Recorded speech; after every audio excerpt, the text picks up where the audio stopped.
sa mga nakikipagsabwatan upang kunin ang pondo ng bayan at nakawin ang kinabukasan ng ating mga mamamayan.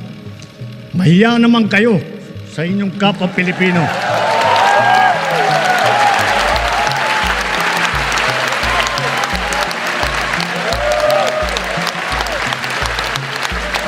Mahiya naman kayo sa mga kabahayan nating naanod o nalubog sa mga pagbaha.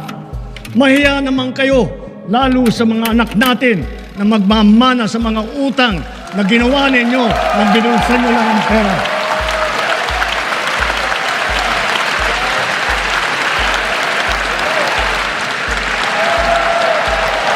The arrest that we did today was in compliance with our commitments to Interpol. It just so happened that that came from ICC.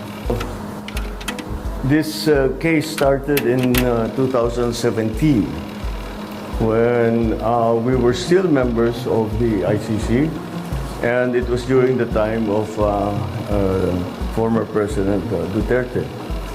So I don't see how that can be political persecution on my part, because it was initiated before I even came into the picture. So, sumusunod tayo sa batas. We are a member of the community of nations. We must live up to our responsibilities, to the commitments that we have made to the community of nations. And that is what's happened here. The politics doesn't enter into it.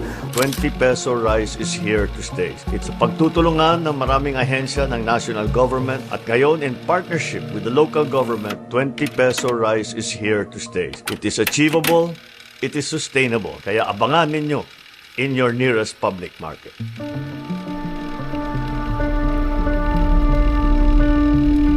If I wasn't president, I might be out in the streets with them. So, you know, of course, they are enraged. Of course, they are angry. I'm angry. We should all be angry. Because what's happening is not right. So, yes, express it. You come, you make your feelings known to these people and that make them answerable for the wrongdoings that they have done. Palaman ninyo ang sentimento, palaman ninyo kung paano nila kayo sinaktan, kung paano kayo ninakawan nitong mga ito. Palaman ninyo sa kanila, sigawan ninyo, lahat, gawin ninyo, mag-demonstrate. Just keep it peaceful. We've been very worried about my sister.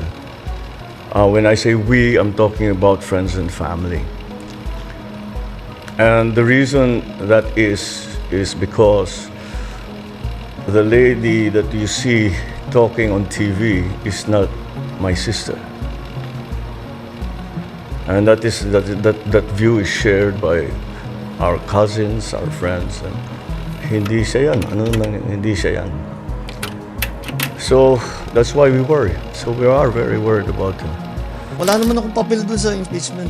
Lahat ng impeachment process, nasa legislatura yan. It's between Congress and the Senate. That's not I'm busy with the transport, with the rice, with all of the different things that we are doing. That nauubos ang oras ko doon. Put it bluntly. Wala naman akong papel doon sa impeachment. Sinasabi po kasi nila na kahit nasabihin na separation of powers, meron at merong say ang Pangulo sa magiging desisyon. Siguro, if a president chooses to do that, I choose not to. He's lying. He's a president. He knows that you cannot pass a GAA without with a blank. He's lying. Sa kasaysayan ng buong Pilipinas, hindi pinapayagan na magkaroon ng item ang GAA nang hindi nakalagay kung ano yung project at saka ano yung gastos, ano yung pondo. So, it's a lie. Nagsawa na ang Pilipino sa politika. Sawan-sawa na sa politika. Ang mensahe sa amin lahat, hindi lamang sa akin, kundi sa aming lahat, tama na yung pamumulitika ninyo. At kami naman ang asikasuhin ninyo. tama rin naman eh. Yeah. Yan naman talaga ang dapat natin ginagawa. Kaya mabuti, tapos na yung eleksyon, tama na yung politika. Tama na yung politika. Maggawin na natin lahat ng kailangan gawin. In the military, kapag sinasabi, ito yung gagawin mo, pag hindi mo, ano nangyari? Hindi ko nagawa kasi ganyan, out. You're relieved. Next. And that's what we should do. We have to be very, very strict. Look, kahit kaibigan kita, mahal kita at lahat, pero hindi mo nagagawa yung trabaho.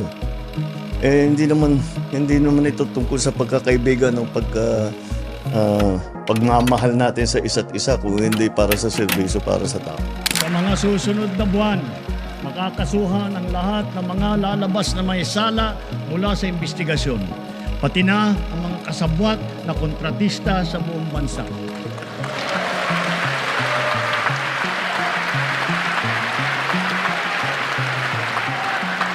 Kailangan malaman ng taong bayan ang buong katotohanan.